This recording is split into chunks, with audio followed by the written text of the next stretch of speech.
Hello everyone, আসসালামু আলাইকুম। আপনাদের সাথে বরাবরের মতো উপস্থিত হয়ে গেছি আমি পুষ্টিবিদ নাহিদা আহমেদ। আজকে এমন একটি গুরুত্বপূর্ণ বিষয় নিয়ে কথা বলবো যে বিষয়টি সম্পর্কে অনেকেই দ্বিধাদ্বন্দ্বে ভুগে থাকেন বা নিজেরাও আসলে এই বিষয়টি নিয়ে অনেকের সাথে খোলসা করে বলতে বা খুব কমফোর্টেবল ফিল করেন না। তেমন একটি বিষয় নিয়ে আজকে দর্শক বলার চেষ্টা করব যে ছেলেদের যেটি যৌন হরমোন বা সেক্স হরমোন যেটি আছে টেস্টোস্টেরন, সেটি বৃদ্ধি করার জন্য কোন খাবারগুলো খাদ্য তালিকায় রাখলে সেটি আপনাকে সাহায্য করবে এই বিষয়টি সম্পর্কে। অনেকের ক্ষেত্রে দেখা যায় যে নিজেরা সবসময় আমরা চেষ্টা করি নিজের ব্যক্তিগত জীবনকে উপভোগ্যময় করে তোলার জন্য। সেজন্য আমরা বিভিন্ন ধরনের অনলাইন ঘেটে বিভিন্ন কিছু বা বিভিন্ন পন্থা অথবা বিভিন্ন সাপ্লিমেন্ট গ্রহণ করার চেষ্টা করি, কিন্তু আমরা অনেকেই জানি না যে প্রাকৃতিক এমন বেশ কিছু খাবার আছে যেই খাবারগুলো আপনার শরীরের টেস্টোস্টেরন হরমোনের লেভেল বৃদ্ধি করতে সাহায্য করে।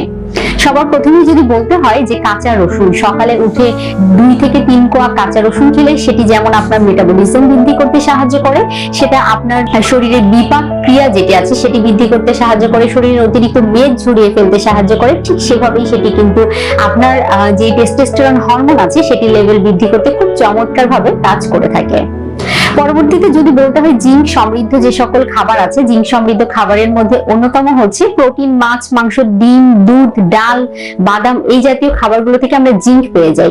জিঙ্ক সমৃদ্ধ খাবারগুলো কিন্তু নিয়মিত খাদ্য তালিকায় রাখলে সেটি টেস্টোস্টেরন হরমোনের পরিমাণ বৃদ্ধি করতে খুব চমৎকার ভাবে সাহায্য করে।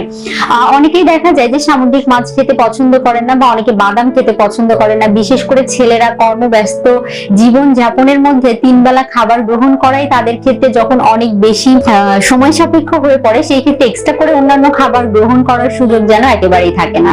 তো তাদের ক্ষেত্রে বলবো নিয়মিত আপনি অবশ্যই সপ্তাহে 1 থেকে 2 দিন সামুদ্রিক মাছ গ্রহণ করার চেষ্টা করবেন বা প্রতিদিন 1 মুঠো করে বিভিন্ন ধরনের বাদাম, কাজু বাদাম হতে পারে, কাঠবাদাম হতে পারে বা বিভিন্ন ধরনের আদার্স যে সকল আখরোট হতে পারে, চীনা বাদাম হতে পারে, এই জাতীয় বাদামগুলো যখন আপনি খাদ্য তালিকায় রাখবেন সেটি আপনার শরীরের টেস্টোস্টেরন হরমোনের লেভেল বাড়াতে সাহায্য করবে।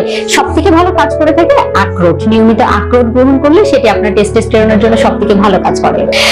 আর এগুলো থেকে কিন্তু আমরা দেখা যায় যে ওমেগা 3 ফ্যাটি অ্যাসিড পেয়ে যাই, যেটি আপনার জন্য খুব ভালো হেলথ বেনিফিটস অ্যাড করে থাকে। এরপরে যদি বলতে হয় যে আপনি অবশ্যই খাদ্য তালিকায় রাখতে পারেন লাইকোপেন জাতীয় খাবারগুলো। এগুলো দেখা যায় যে লাইকোপেন বলতে লাল যে সকল খাবারগুলো বা ফলমূল শাকসবজি আছে, সেটি হতে পারে তরমুজ, হতে পারে আনার, হতে পারে এছাড়াও সেটি লাল শাক হতে পারে, টমেটো হতে পারে। এই জাতীয় খাবারগুলো কিন্তু দেখা যায় টেস্টোস্টেরন হরমোনের লেভেল বৃদ্ধি করতে সাহায্য করে। পরবর্তীতে যদি বলতে ভিটামিন ডি এর কথা, ভিটামিন ডি কিন্তু আমরা সবথেকে অ্যাভেলেবেল উৎস হচ্ছে সূর্যের আলো। নিয়মিত গায়ে সূর্যের আলো লাগালে সকাল 10টা থেকে দুপুর 3টার মধ্যে 15 থেকে 20 মিনিট সেটি আপনার শরীরে ভিটামিন ডি তৈরি করতে সাহায্য করবে। এছাড়াও সূর্যের আলোতে বেড়ে ওঠা গরু, ছাগলের দুধ, এগুলো থেকেও আমরা কিন্তু গরু, ছাগলের দুধ, হাঁস, মুরগির ডিম, এগুলো থেকেও কিন্তু আমরা ভিটামিন ডি পেয়ে যেতে পারি।